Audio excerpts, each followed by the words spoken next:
Bonjour à tous et bienvenue dans Reimagining Africa. Aujourd'hui, nous allons aborder la citoyenneté africaine. On entend souvent dire que l'Afrique a besoin de meilleurs dirigeants. C'est vrai, mais je pense que cette réponse est incomplète.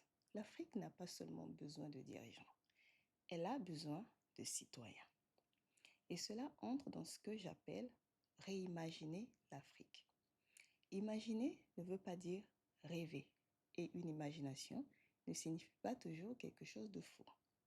Imaginer, c'est se représenter mentalement, se faire une image de quelque chose ou de quelqu'un, concevoir une situation. Imaginer, c'est avoir l'idée d'une chose, inventer, créer ou concevoir quelque chose de nouveau ou d'ingénieux. Par exemple, imaginer un stratagème pour refuser une offre.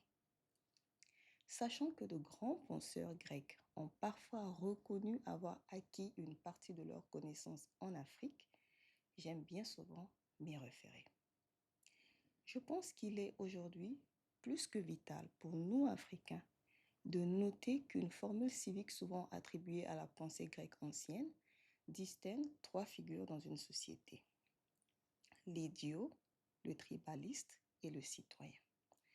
Je ne l'utilise pas ici comme une citation historique exacte, mais simplement comme un miroir politique. Ils sont donc trois dans la société. Numéro 1, commençons par l'idiot.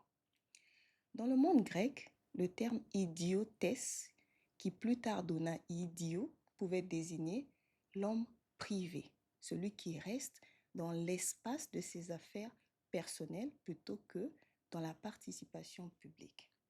Dans l'oraison funèbre attribuée à Périclès par Thucydide, donc le fameux discours de Thucydide aux obsèques de Périclès, l'homme qui ne prend aucune part aux affaires publiques est décrit non comme un homme qui serait paisible, mais comme un homme inutile à la société, inutile à la cité. Cette idée peut nous servir avec prudence comme miroir. Donc, l'idiot, dans ce sens civique, n'est pas d'abord quelqu'un qui manque d'intelligence. C'est celui qui se retire dans son intérêt privé. Il peut être brillant, diplômé, riche, pieux, élégant, mais il ne se sent pas responsable du destin collectif. Il voit la société seulement comme un décor pour sa propre survie. Il veut que l'État fonctionne quand il en a besoin, quand il a besoin des hôpitaux, des soins médicaux, des écoles, des routes, du tribunal, d'un passeport, par exemple, mais il ne se sent pas obligé de construire le bien commun qui va lui procurer toutes ces choses. Numéro 2, le tribaliste. Le tribaliste, lui, il dépasse parfois l'intérêt individuel, mais il ne va pas plus loin. Il s'arrête au groupe. Il pense clan, région, ethnie, parti politique, église, famille, réseau. Il peut parler de justice, mais il veut surtout la justice pour les siens. Il peut dénoncer la corruption, sauf lorsqu'elle nourrit son camp. Il peut réclamer la compétence, sauf lorsque l'incompétence porte son nom, sa langue ou son drapeau. Le tribalisme a un sens du collectif, mais un collectif assez rétréci. Numéro 3, le citoyen. Le citoyen n'est pas sans appartenance. Lui aussi, il a bien évidemment une famille, une langue, une région, une histoire, parfois une foi et parfois une douleur parce qu'il aurait été victime de quelque chose. Pourtant, le citoyen, il comprend que la dignité de son groupe ne peut pas être bâtie sur l'humiliation d'un autre groupe. Il sait qu'une société ne survit pas si chacun ne défend que sa parcelle de mémoire. Il sait que le bien commun n'est pas l'ennemi des identités, mais leur condition de survie.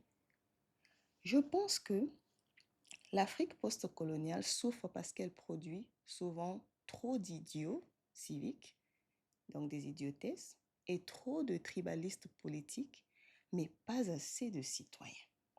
Or, une nation héritée du colonialisme ne peut pas être réparée par des individus enfermés dans la survie privée ou dans la loyauté du clan.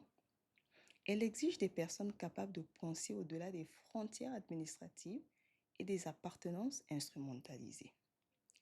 Pour ce qui est du tribalisme, c'est déjà un mot qui m'insupporte. Pourquoi? Parce que les colons l'ont utilisé pour se référer à nous en tant que tribu. La tribu Fon, la tribu Yoruba, la tribu des Baluba, la tribu des Bambala, je ne sais pas, etc. Mais quand ils se référaient à eux, ils disaient la nation de France, la nation portugaise, etc.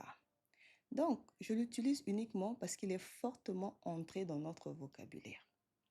Il est très important de se souvenir que le tribalisme n'est pas unique à l'Afrique. Presque toutes les nations européennes ont été fondées sur le tribalisme. Et là où il y a multi-ethnicité en Europe, il y aura des problèmes. Si vous en doutez, vous souvenez-vous de la guerre civile espagnole? Vous souvenez-vous de l'éclatement de la Yougoslavie en plusieurs États qui ont donné la Slovénie, la Croatie, Bosnie-Herzégovine, Serbie, Monténégro, Macédoine du Nord et le Kosovo? Vous souvenez-vous de l'effondrement de l'Union soviétique? Et si nous allons en Asie, souvenez-vous de la partition de l'Inde britannique en Inde occidentale et Pakistan et de comment des conflits entre ces peuples ont des décennies plus tard donné naissance au Bangladesh? Toutes ces choses ont eu lieu sur base de tribalisme. Mais quand on se réfère à eux, on se réfère à eux comme à des nations et à nous comme aux tribus. Je peux vous donner d'autres exemples. La guerre péloponnèse a opposé Athènes et Sparte, ce qui a entraîné presque tout le monde grec dans un conflit de plusieurs décennies. Au Royaume-Uni, on entend le mot uni, n'est-ce pas? Mais il y a eu des guerres tribales dans le passé, entre les Anglais et les Écossais, des guerres tribales entre les Anglais et les Irlandais. Aujourd'hui, les conflits armés sont terminés, mais les tensions politiques persistent entre Irlande du Nord, par exemple, et même juste en Irlande du Nord, par exemple, la division entre républicains qui sont favorables à une Irlande unie et les unionistes favorables au maintien dans le Royaume-Uni de l'Irlande. Donc, ces conflits rythment encore la vie politique aujourd'hui. Au centre de l'Europe, on peut voir des guerres tribales entre les Arméniens et les peuples d'Azerbaïdjan.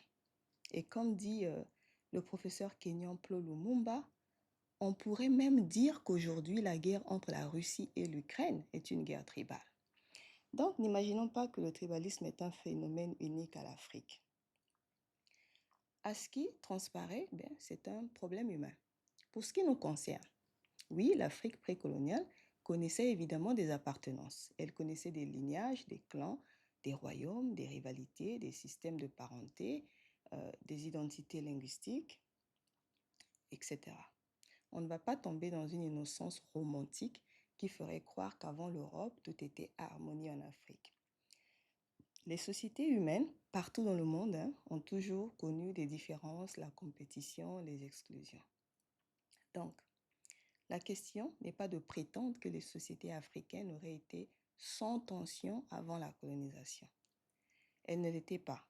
Mais ce que l'on appelle aujourd'hui tribalisme n'est pas simplement l'existence de différences africaines. C'est souvent la transformation de ces différences en armes de peur, de compétition et d'exclusion. C'est un sujet qui me tient particulièrement à cœur. Mahmoud Mamdani est un intellectuel ougandais d'origine indienne qui a écrit sur les effets institutionnels durables de l'État colonial, notamment la fabrication du citoyen, du sujet et de l'identité politique. Dans son livre Citizen and Subject, Citoyen et sujet, Mahmoud Mamdani explique une idée importante. La colonisation n'a pas seulement tracé des frontières, elle a aussi classé des peuples. D'un côté, certaines, comme les élites qui étaient proches de l'administration centrale, étaient traitées comme des citoyens modernes. De l'autre côté, beaucoup d'Africains étaient enfermés dans des identités dites tribales ou coutumières, surtout dans les campagnes. Résultat des courses, des identités qui étaient parfois souples, historiques et relationnelles sont devenues rigides, administrés, presque enfermés dans des cases. Et aujourd'hui encore, nous héritons parfois de ces catégories sans les questionner. Mamdani nous aide à comprendre pourquoi certaines divisions africaines ne sont pas simplement traditionnelles. Le colon a transformé des différences en frontières de pouvoir. La question, c'est donc de comprendre comment la colonisation a transformé des différences humaines ordinaires, donc nos langues, nos lignages, nos régions, nos appartenances, en catégories administratives, politiques et parfois et surtout en ennemis. Le tribalisme tel qu'il fonctionne dans beaucoup de discours modernes n'est pas simplement la survivance naturelle d'anciennes appartenances africaines. Non. Il est souvent le produit d'une transformation coloniale des identités. La colonisation, comme je disais, nous a classés, a fixé, rigidifié et administré nos différences qui étaient parfois plus souples en différences biologiques ou ethniques. Cette perspective est essentielle pour ne pas réduire le problème de tribalisme africain à une simple crise de mentalité.